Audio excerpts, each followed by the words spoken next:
Focus नहीं है भाई, कारपेट फोकस था पीछे वाला। हाँ कट कट।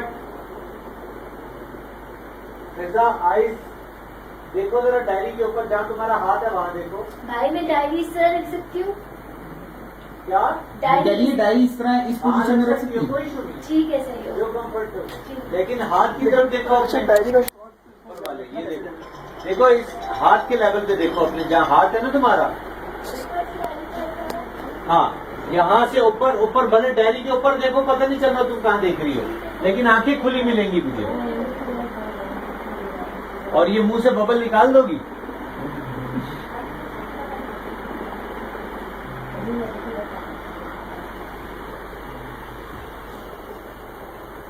ये लो हमजा।